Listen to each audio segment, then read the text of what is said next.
होगी, एक साथ चलेगी, अलग अलग चलेगी। अब खेल यहीं पे हो जाता है।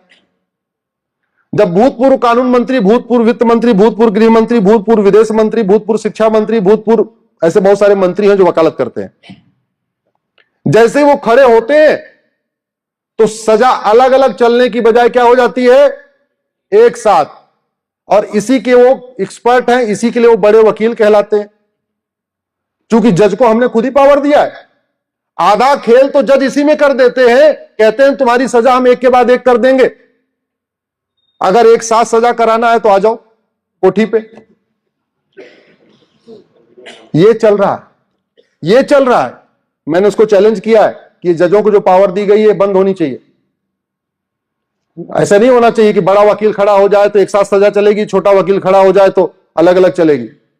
और कितने लोग फर्जी केसेस में, प्रयाग के विष्णु तिवारी के ऊपर झूठा SC/ST का केस लगा दिया, झूठा बलात्कार का आरोप लगा दिया, बेचारा 20 साल जेल में सड़ गया, शादी विवाह हुई नहीं, 18 साल का जेल में गया था, बाहर आया 38 साल का, बच्चा होके युवा होके जेल में गया, बाहर निकला तो प्रौढ़ हो गया, शादी मां बाप खत्म हो गए, इकलौता लड़का, 38 साल में शादी कौन करेगा? 20 साल के बाद जेल से आया, कोई शादी करेगा क्या?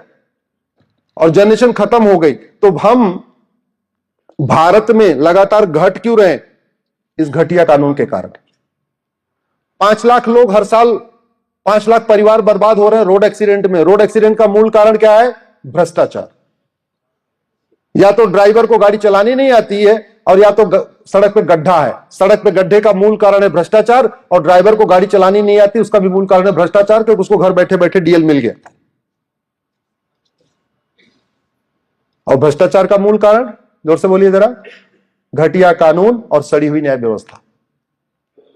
हम लगातार घट रहे हैं, उस घटने में इसका योगदान है। हम लफ्ज जिहाद के कारण घट रहे हैं, घटने का मूल कारण घटिया कानून।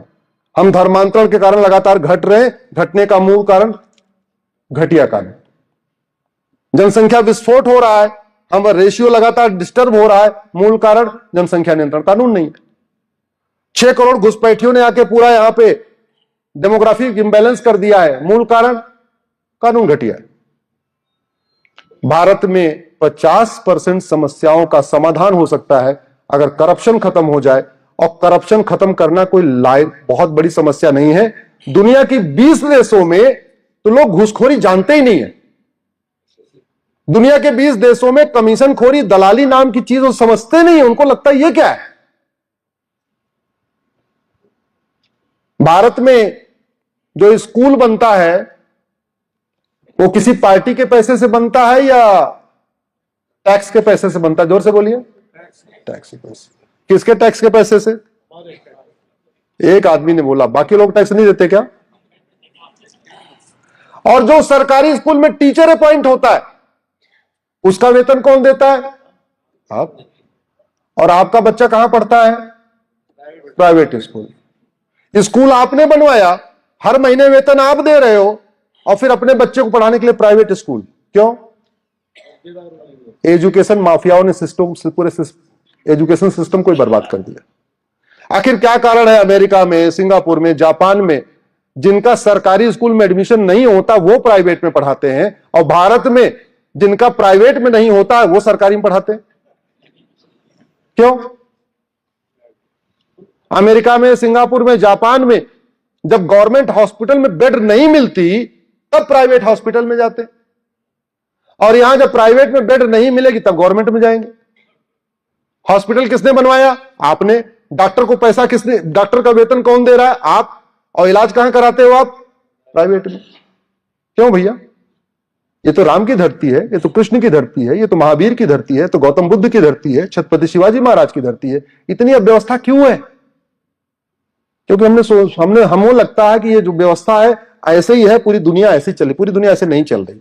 हमने सोचना समझना बंद कर दिया, हमने आवाज उठाना बंद कर दिया। इसलिए मैं आप लोगों से आग्रह कर रहा हूं, इसके खिलाफ आवाज उठाइए, जुडिशियल रिफॉर्म के लिए आवाज उठाइए, जुडिशियल चार्टर लागू करने के लिए आवाज उठाइए, पुलिस रिफॉर्म के लिए आवाज उठाइए, इलेक्शन रिफॉर्म के लिए आवाज उठाइए। मतलब शिक्षक बनने के लिए MA BEd और ऊपर से TT क्वालिफाई करना पड़ेगा, तब बनेगा आदमी प्राइमरी का टीचर। और शिक्षा मंत्री, जोर से बोलो जरा। अरे अभी एक राज्य की शिक्षा मंत्री अपनी ओथ ही नहीं पढ़ पाई, दोबारा उनको फिर से ओथ करानी पड़ी। जब वो शिक्षा मंत्री बन गई तो जो वहां बाबू बैठे हैं, जो अल्टीमेटली सचिव तो आईएएस होगा ना, वो क्या करेगा? दिन भर वो भी लूट करेगा और थोड़ा थोड़ा उसमें मंत्री जी को भी देता रहेगा, लूट का हिस्सा देता रहेगा। यही तो करेगा जब मंत्री को खुद ही नहीं पता एजुकेशन सिस्टम कैसे चलता। स्वास्थ्य मंत्री बना दिया, डॉक्टर बनने के लिए एमबीबीएस चाहिए और स्वास्थ्य मंत्री बनने के लिए उसमें देखना पड़ेगा इस वाले कास्ट का, इस वाले कास्ट का। अच्छा आप जरा सोचिए, समाज हर चीज में क्वालिटी चाहिए, आपको हर चीज में क्वालिटी चाहिए। टीचर जाति वाला नहीं चाहिए, टीचर अच्छा चाहिए। डॉक्टर जाति वाला नहीं चाहिए, डॉक्टर अच्छा चाहिए। मोची जाति वाला नहीं चाहिए, मोची अच्छा चाहिए। धोबी जाति वाला नहीं चाहिए, धोबी अच्छा चाहिए। हर जगह अच्छा अच्छा। और दूसरी तरफ क्या हो रहा है? जिसको देश चलाना है, जिसको देश बनाना है, जिसको कानून बनाना है, जिसको व्यवस्था को देखना है, जिसको देखना है कि भारत जापान में क्या अंतर है, भारत सिंगापुर में क्या अंतर है, भारत अमेरिका में क्या अंतर है, वो देश हमसे आगे क्यों है, हम पीछे क्यों हैं, यहां अराजकता क्यों है, उनके लिए कोई सिस्टम ही नहीं, कोई मिनिमम क्वालिफिकेशन नहीं, कोई मैक्सिमम एज नहीं। वो आदमी क्लर्क नहीं बन सकता लेकिन वित्त मंत्री बन सकता है। तो जब वो वित्त मंत्री बनेगा तो कैसे कैसे चलाएगा डिपार्टमेंट? फिर तो उसको जो डिपार्टमेंट वाले बाबू हैं उसको बुद्धू बनाते रहेंगे, नचाते रहेंगे अपने इशारे पे, और नाच रहे हैं अपने इशारे पे। आपके महाराष्ट्र के एक दो लोगों को तो मैंने देखा संसद में शायरी पढ़ते हैं। पढ़ते नहीं पढ़ते? मतलब उनको शायरी पढ़ने के लिए आप उनको वेतन देते हैं, आप उनको भत्ता देते हैं, आप उनको चार्टर्ड प्लेन देते हैं, आप उनको फ्री एयर टिकट देते हैं, आप उनको फ्री रेल टिकट देते हैं। आपने उनके पीछे सिक्योरिटी लगा रखी है, सब कुछ करने के लिए। क्या करने के लिए? शायरी पढ़ने के लिए। आवाज उठाइए। आवाज नहीं उठाएंगे देश बदलेगा नहीं। हमारे जैसे बहुत सारे लोग आएंगे, मर जाएंगे, चले जाएंगे, कुछ नहीं बदला होगा जब तक समाज नहीं उठेगा, और फिर यहीं कहीं रहेंगे। और धीरे धीरे आप देख लीजिएगा हमारा सारा ब्रेन ड्रेन हो जाएगा। आप ही के बच्चे यहां नहीं रुकेंगे। हमने तो अपने दो बच्चों को ला करा के लिए सुप्रीम कोर्ट ही रोक लिया, वो तो हम उनको कहीं नहीं जाने दे रहे। हम जो काम छोड़ के जाएंगे हमारे बच्चे आगे बढ़ाएंगे, लेकिन आप ही के बच्चे नहीं रुकेंगे। एमबीए करने भेज देंगे, बीटेक करने, इंजीनियरिंग करने भेज देंगे, लौट कर नहीं आने वाले। वो बोले अरे नहीं आ नहीं रहना, हम कहीं और ही काम करेंगे। इसका समाधान justice with in year. Justice with in year हो जाए, घूसखोरी कमीशन खोरी रुक जाएगी। जस्टिस विद इन ईयर हो जाए, दलाली बंद हो जाएगी। जस्टिस विद इन ईयर हो जाए, कटमनी, तोलाबाजी, हवालाबाजी बंद हो जाएगी। जस्टिस विद इन ईयर हो जाए, नशा तस्करी, मानव तस्करी बंद हो जाएगी। जस्टिस विद इन ईयर हो जाए, माओवाद, नक्सलवाद खत्म हो जाएगा। जस्टिस विद इन ईयर हो जाएगा, लव जिहाद, लैंड जिहाद खत्म हो जाएगा।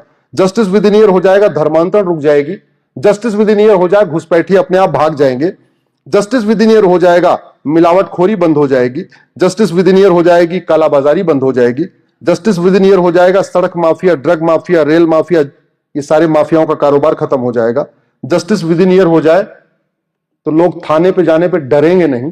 जस्टिस विद इन ईयर हो जाए, अपराध 50% अपने आप कम हो जाएगा। हमारे देश में पुलिस बढ़ाई जा रही है। पुलिस को बढ़ाने की जरूरत नहीं है, कानून का खौफ पैदा करने के लिए। जो लोग स्विट्जरलैंड के कहीं गए होंगे उनको पता होगा, स्विट्जरलैंड में पुलिस 5 डे वर्किंग करती है। सैटरडे संडे वहां थाने छुट्टी रहती है। सैटरडे संडे बस ऐसे कहीं कहीं आपको ट्रैफिक पुलिस वाले मिलेंगे। वो इसलिए मिले हैं कि भारत वाले घूमने आए होंगे, कहीं भूल भाल गए तो इनको रास्ता बता दे। 5 डे वर्किंग, 8-8 घंटे की ड्यूटी। हमारे यहां कानून इतना सड़ा हुआ है, कानून सड़ा हुआ है तो मुकदमों की संख्या बहुत ज्यादा है। मुकदमों की संख्या ज्यादा है, कानून सड़ा हुआ है, कानून का खौफ नहीं है, तो कोई चेन स्नेचिंग कर रहा है, कोई मोबाइल स्नेचिंग कर रहा है, कोई कुछ छीन रहा है, कोई कुछ छीन रहा है, कोई चोरी कर रहा है, कोई लूट कर रहा है, कोई झपटमारी कर रहा है, कोई भाड़े पे हत्या कर रहा है, कोई हथियारों की तस्करी कर रहा है, कोई कुछ कर रहा है। तो पुलिस के पास इतना काम पड़ा हुआ है। जस्टिस विद इन ईयर हो जाए, कानून का खौफ पैदा हो जाए तो मुकदमा कम हो जाएगा। मुकदमा कम हो जाएगा, जो 14-14 घंटे ड्यूटी करते हैं 8-8 घंटे ड्यूटी करेंगे। जरूरत क्या है? ये जज कह रहे हैं हम तो फाइलों के बोझ के तले दबे जा रहे हैं। अरे क्यों दबे जा रहे हो? जस्टिस विद इन ईयर लागू करो। राष्ट्रपति अगर 3 महीने के अंदर फैसला दे सकती हैं तो डिस्ट्रिक्ट कोर्ट के जज 3 महीने में फैसला नहीं कर सकते क्या? जोर से बोलिए जरा। हाई कोर्ट के जज नहीं कर सकते क्या? सुप्रीम कोर्ट के जज नहीं कर सकते क्या? तो बस आपसे आग्रह यह है, ऐसे विषयों को लिखना शुरू करिए, बोलना शुरू करिए, चर्चा करना शुरू करिए और महीने में एक बार अपने सांसद विधायक से मिलना शुरू करिए। मुकदमा लंबा क्यों चलता है? क्योंकि भारत में झूठी गवाही देना अपराध नहीं है। गवाह तो ऐसे मिल जाते हैं कि आप केवल माल पानी फेंको। कोर्ट में आपको गवाह ले जाने की जरूरत ही नहीं है, रेडीमेड गवाह कोर्ट में खड़े रहते हैं। यही अपने कोल्हापुर की कोर्ट में आप हत्या करो, बलात्कार करो, कुछ भी करो, केवल पैसा होना चाहिए, उसमें गवाह की जरूरत नहीं है। आपको वहीं डिस्ट्रिक्ट कोर्ट का वकील आपके अपराध के हिसाब से आपका रेट होगा। चोरी लूट झपटमारी किए हैं तो 10,000 रुपए में गवाह मिल जाएगा। ड्रग स्मगलिंग वगैरह किए हैं तो 50-60 हजार में गवाह मिल जाएगा। हत्या बलात्कार किए हैं तो 1 लाख रुपए में गवाह मिल जाएगा। 2 गवाह चाहिए होता है, 2 लाख रुपए दे दो, 2 गवाह रेडी। ना आपने गवाह को देखा ना गवाह आपको देखा, और एफिडेविट पे लिख के देगा इनको पिछले 20 साल से जानता हूं।